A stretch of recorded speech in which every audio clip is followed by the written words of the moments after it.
இப்பொழுது தமிழ்நாட்டிற்குள் ஒரு மத புயல் வந்து கொண்டிருக்கிறது.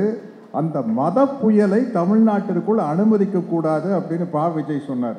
நான் பேசும்போது சொன்னேன், உங்களுக்கு ஞாபகம் இருக்கும், தம்பி கவிஞர் விஜய் சொன்னார், ஒரு மத புயல் வந்து கொண்டிருக்கிறது தமிழ்நாட்டுக்குள்ளன்னு. அது வடநாட்டுக்காரங்களுக்கு தான் மத புயல், தமிழ்நாட்டை பொறுத்தவரை அது மட புயல். அதுக்கு எல்லாம் என்னென்னமோ மீம்ஸ் போட்டாங்க. போட்டு என்னுடைய நண்பர்கள் கூட சொன்னாங்க, ஏங்க நீங்கள் பாட்டுக்கு மட புயல்னு சொல்லிட்டீங்க, மறுபடியும் இதே மாதிரி அவங்க 400 சீட் 350 சீட் 400 சீட் வந்தால் என்னங்க பண்ணுவீங்க அப்படின்னாங்க. வர மாட்டாங்க, இந்த அளவுக்கு வந்ததே பெருசு. ஆனால் கடிவாளம் இங்கே இருக்குது. இந்த கேடயத்தை எல்லாரும் தூக்கித்தான் ஆகணும். எனக்கு ரொம்ப மகிழ்ச்சி, 40க்கு 40 விட்டு அடித்து இந்த மட புயல் உள்ளே வராமல் பண்ணாங்க பாருங்க.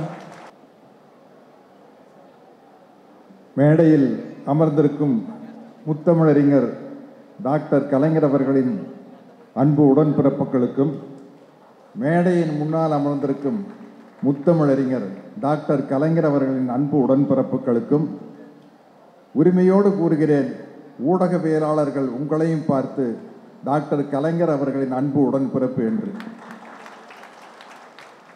ஏன்னா பிரஸ் மீடியாவுக்கு தெரியும், நீங்கள் பேட்டி எடுக்க போனால் கலைஞரை பேட்டி எடுக்கிறதுங்கிறது ஒரு கொண்டாட்டம், ஒரு திருவிழாக்கு போகிற மாதிரி இருக்கும். அதனால்தான் உரிமையோடு உங்களையும் சேர்த்து சொன்னேன். காலம் உள்ளவரை கலைஞர்.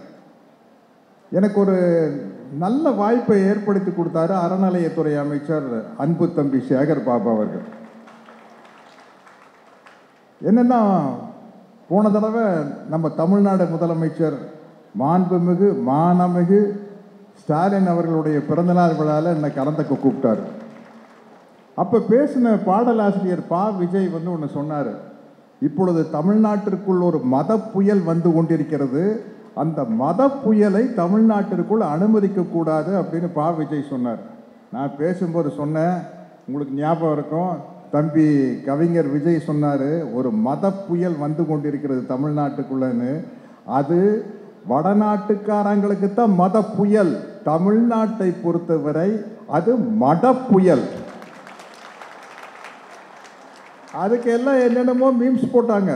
போட்டு என்னுடைய நண்பர்கள் கூட சொன்னாங்க, ஏங்க நீங்கள் பாட்டுக்கு மட புயல்னு சொல்லிட்டீங்க, மறுபடியும் இதே மாதிரி அவங்க 400 சீட் 350 சீட் 400 சீட் வந்தால் என்னங்க பண்ணுவீங்க அப்படின்னாங்க. வர மாட்டாங்க, இந்த அளவுக்கு வந்ததே பெருசு. ஆனால் கடிவாளம் இங்கே இருக்குது. என்னென்னா, காலம் உள்ளவரை கலைஞர் அப்படிங்கிற இந்த தலைப்பில் திரையாண்ட கலைஞர் நிலமாண்ட கலைஞர்னு எழுதப்பட்டிருக்குது. என்னுடைய அன்பு நண்பர் நாசர் சொன்னார், திரையாண்ட கலைஞர் இல்லை, திரையை ஆண்டு கொண்டிருக்கும் கலைஞர், நிலத்தை ஆண்டு கொண்டிருக்கும் கலைஞர் அப்படின்னு. ஏன்னா கலைஞருடைய தத்துவங்கள் என்பது தந்தை பெரியார் காலத்தில் ஆரம்பிக்கப்பட்ட தத்துவம். இந்த உலகத்தில் 2 தத்துவம் தான் இருக்குது. பிறப்பால் அனைவரும் சமம், மனிதர்கள் அனைவரும் சமம், பிறப்புக்கும் எல்லா உயிர்க்கும் அப்படிங்கிறது ஒரு தத்துவம்.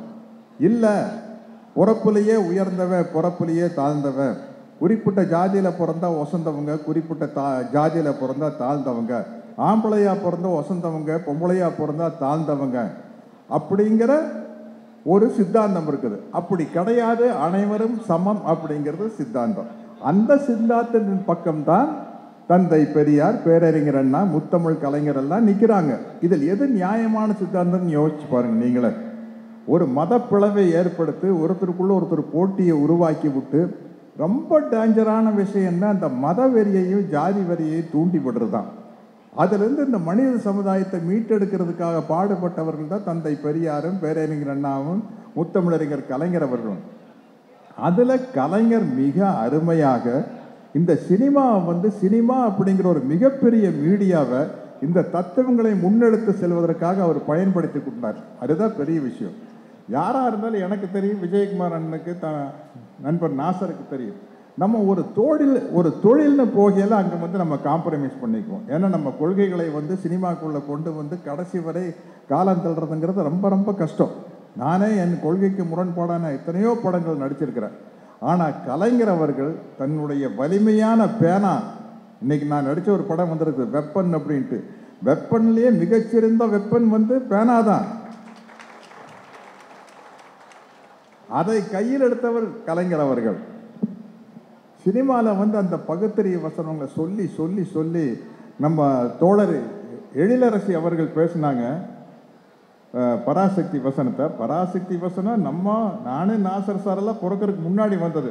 விஜயகுமார் அண்ணன் வேணா பிறந்திருப்பார். 1952 தான் அந்த படம் வந்தது இல்லையா? நம்ம எல்லாரும் அதுக்கப்புறம் பிறந்திருப்போம். நீங்கள் ரொம்பவே தள்ளி பிறந்திருப்பீங்க. நீங்கள் வந்து அந்த கோர்ட்டு சீனை பேசுறீங்கன்னா, நீதிமன்றம் விசித்திரம் இருந்த பல வழக்குகளை சந்தித்திருக்கிறது, புதுமையான மனிதர்களை கண்டிருக்கிறது. இந்த வழக்கு விசித்திரம் அல்ல, வழக்காடும் நானும் புதுமையான மனிதன் அல்ல, அன்றாட வாழ்க்கை பாதையிலே சர்வ சாதாரணமாக தென்படக்கூடிய ஒரு ஜீவன் தான் நான். கோவிலே குழப்பம் விளைவித்தேன், கோயில் கூடாது என்பதற்காக அல்ல, கோயில் கொடியவரின் கூறாடமாக மாறிவிட்டதை கண்டிப்பதற்காக. பூசாரியை தாக்கினேன், அவன் பக்தன் என்பதற்காக அல்ல, பக்தி பகல் வேஷமாக மாறிவிட்டதை கண்டிப்பதற்காக. அப்படிங்கிற வசனத்தை அவங்க தோழர் எழிலரசி பேசும்போது நான் அசந்துட்டேன். இல்லை, ஏன் சொல்கிறேன்னாம்மா, இப்போ எங்களுக்கு வந்து அது பொழப்பு. உண்மையிலே சினிமா சான்ஸ் தேடி அலையில இந்த நாக்கு சுழற்சி வரணும்னா அது கலைஞருடைய வசனத்தை பேசினா தான் வரும். இந்த 2 லைன் இப்போ இப்போ இப்போ இப்போ நான் ஃபேமஸான ஒரு டைலாக் இருக்கு, தகுடு தகுடு. அது ஒரு பெரிய மேட்ரு இல்லை. ஆனால் மனப்பயிற்சியும் சுழற்சியும் வரணும்னா அது கலைஞருடைய வசனத்தை பேசினால் மட்டும்தான் வரும். அதுக்கப்புறம் நீங்கள் யதார்த்தமான படங்கள் நடிக்கலாம், சின்ன சின்ன வசனம் பேசி நடிக்கலாம். இப்போ வர காலகட்டத்தில் யதார்த்தமான வசனம் இருக்கு. பட் அந்த வந்து லா ழா லா இதெல்லாம் வந்து தெளிவாக வரணும் அப்படின்னா நிச்சயமாக வந்து கலைஞருடைய வசனம். நிச்சயமாக விஜயகுமார் அண்ணனுக்கு இது மனப்பாடமாக தெரியும், எனக்கு தெரியும், அவருக்கு கலைஞர் வசனம் அவருக்கு தெரியும், நாசருக்கும் தெரியும், மனப்பாடமாக தெரியும். எவ்வளவு பகுத்தறிவு கருத்துக்கள். அதாவது அவருடைய வசனம் வந்து ஒரு வக்கீலின் வாதத்தை போல இருக்கும். குழந்தையை கொல்றது குற்றம், தற்கொலை செய்து கொள்வதும் சட்டப்படி குற்றம். இதற்கு சிவாஜி சார் வந்து நடிகர் தலம் சிவாஜி அவர்கள் பேசுகிறார் வசனம், கலைஞர் எழுதியிருக்காரு. ஒரு வக்கீலின் வாரத்தை போல, அது தப்பில்லைன்னு சொல்றதுக்கு யாரை உதாரணமாக வைக்கிறார் பாருங்க. அவர் முன்னாடி விஷயத்தை போட்டு பின்னாடி கொண்டு வருவார். உலக உத்தமர் காந்தி, அகிம்சா மூர்த்தி, ஜீவகாருண்ய சீலர், அவரே நோயால் துடித்துக் கொண்டிருந்த கன்றுக்குட்டியை கொன்றுவிட சொல்லி இருக்கிறார். அது கஷ்டம் வருவதை காண சகிக்காமல் இதே முறையைத்தான் செய்திருக்கிறாள் என் தங்கை கல்யாணியும். இது எப்படி குற்றமாகும்? எப்படி போட்டு வாங்குறாரு பாருங்க. காந்தியே வந்து கஷ்டப்பட்டு இருக்கிற கண்ணுக்குட்டியை கொண்டிருக்காரு, அதே வேலையத்தை என் தங்கச்சி பண்ணிக்கிறான். குழந்தையை காப்பாற்ற முடியல, அதனால அந்த குழந்தையை தூக்கி ஆற்றுல போட்டு என் தங்கச்சி தண்ணிக்குள்ளே எட்டி குறிச்சிருச்சு தற்கொலை பண்ணிக்கிறதுக்காக. அப்படிங்கிற மாதிரி ஒரு வக்கீலின் வாரத்தை போல வச்சு பேசுவார். அதுதான் கலைஞருடைய ஒரு மிக சிறப்பான விஷயம். யாருடைய மனசையும் புண்படுத்தாம அழகா கொண்டு போறதுல இன்னைக்கு வந்து உண்மையிலேயே மாண்புமிகு அறநிலையத்துறை அமைச்சர் சேகர் பாபு அவர்கள் அங்கே நடந்தது வந்து எக்ஸ்ட்ரானரி விஷயம். கலைஞர் ஒன்று அந்த வரலாறு உள்ள போய் பார்த்தா இன்னைக்கு அந்த ஹோலோகிராஃபி அதில் வந்து கலைஞர் வந்து நம்ம முன்னாடி வந்து பேசுகிற மாதிரி இருக்குது. நாளைக்கு இந்த டெக்னாலஜி வந்துருச்சுன்னா காலம் உள்ளவரை கலைஞர் நினைவில் மட்டும் வாழ மாட்டார், நம்ம கண்ணு முன்னாடி வாழ்ந்துட்டு இருப்பார். நிச்சயமா அடுத்த வருஷம் இது ஒரு பேருக்கு 100 நிறைவு விழான்னு வைக்கிறோம். வருஷம் அவருடைய பிறந்த நாள் நினைவு நாள் நம்ம கொண்டாடிக்கிட்டு தான் இருப்போம். அதை வந்து அமைச்சர் அவர்கள் வந்து அடுத்த முறை புண்ணையில் இந்த ஹோலோகிராஃபிங்கிற டெக்னாலஜி வந்து இன்னும் முன்னேறிடும். அநேகமாக கலைஞர் கூட நம்மெல்லாம் நடந்து வந்து கலைஞர் இங்கே சேரில் உட்கார வச்சிடலாம், வந்துடும். அந்த அளவு டெக்னாலஜி வந்துடும். அந்த வர்ச்சுவல் ரியாலிட்டிங்கிற ஒரு விஷயம் நம்ம இப்படி குழந்தைகள்லாம் பார்க்குவாங்க, நான் பார்த்துருக்கேன். அதை மாட்டி பார்த்தா அப்படியே கலைஞர் அவர்கள் வந்து திருக்குவளையில் அவர் பிறந்த வீட்டில் வந்து அந்த திண்ணையில் அந்த திண்ணையில் உட்காந்து அந்த நிகழ்ச்சியை பார்க்குற மாதிரி இருக்குது. அவர் படித்த பள்ளியை வந்து அங்கேயே உட்காந்து பார்க்குற மாதிரி இருக்குது. அங்கே உள்ள நுழைஞ்சோன்னா அவருடைய முதல் போராட்டம் வந்து மிக முக்கியமான போராட்டத்தை ரைட் சைடில் வச்சிருக்காரு. அது வந்து என்னன்னா பெண்களுக்கான விடுதலை, பெண்களுக்கான சொத்தில் சம உரிமை, கல்வி உரிமை, வேலை உரிமை, எல்லாம் அனைத்து விதமான அந்தஸ்துகளும் பெண்களுக்கு சமமாக வேண்டும்னு ஒரு பக்கம் இருக்குது. அதில் சத்தியவாணி முத்து அம்மையார் எல்லாம் பின்னாடி கலைஞர் பின்னாடி ஓவியத்தில் நிற்கிறாங்க. இந்த பக்கம் வந்து கள்ளக்குடி போராட்டம் மிக முக்கியமான போராட்டம்.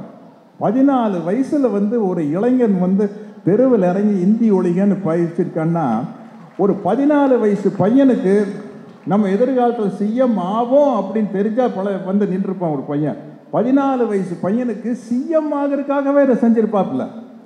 சமூகத்துக்காக மட்டும்தான் செஞ்சுருப்பாப்புல. எந்த விதமான பிரதிபலனும் எதிர்பார்க்காம, எதிர்கால லாபங்களையும் எதிர்பார்க்காம 14 வயசு பையனா இறங்கி போராடி கடைசி மூச்சு இருக்கிற வரைக்கும் இந்த சமூகத்துக்கு, சமூக நீதிக்கு கொண்டு வந்து சேர்த்திருக்காருன்னா பெரியாரின் கொள்கை, பேரறிஞர் அண்ணாவின் கொள்கையை கொண்டு வந்து சேர்த்து அதுக்கப்புறம் யாரு வந்தாலும் அதை உடைக்க முடியாத அளவுக்கு பண்ணிட்டார்.